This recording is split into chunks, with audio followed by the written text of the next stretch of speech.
Assalomu alaykum hammaga. Xayrli kech.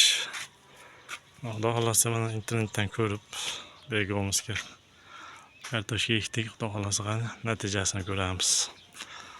Mana bular ekan. Mana o'sha bahordan keyin kartoshkalarimizdan keyin yulinib akkalarimiz bo'y cho'zib Xudo xolasa sut oladigan vaqti keldi. Oxirgi videomda iyun oyining 23-kuni qo'ygan ekanman. Shundan beri mana o'zgarishlar, olmalar, bodringlar tugadi, pomidorlar tugadi, sabzi o'rniga mosh ekib qo'yildi. Ozgina sabzi qoldi. Olmalar mana chirigani chiriyapti, qandaydir kasallik deydi bularga.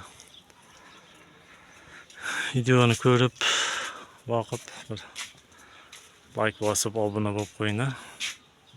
Kanalni rivojlantiraylik. Makkamiz mana o'zimdan balandda o'sayotibdi.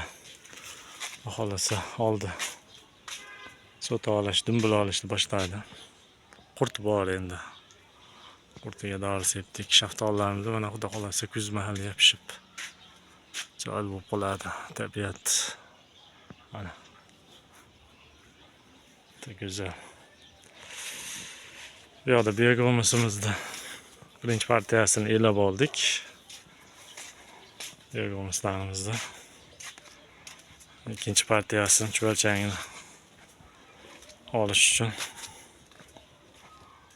ustiga go'ng tashlab qo'ydim. Sizlarga qisqa nimasini ko'rsataman. Obzor qilib beraman. Chuvalchangda yangi go'nglarga chiqishni boshladi. Xudo xolasa chiqib olsa yangisiga olib tashlaymiz. Unisini belaymiz. Shimollardan chiqqan go'ng. Ozgina chuvalchang bilan boshlaganmiz.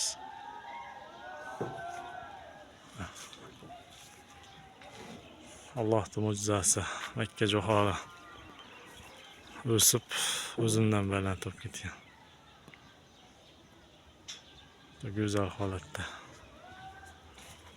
Olmalarimiz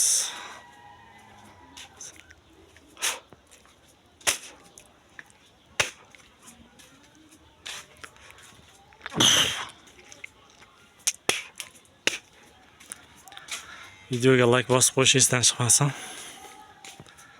Videoni ko'proq ko'rilishi uchun, ko'proq namoyishga yordam beradi.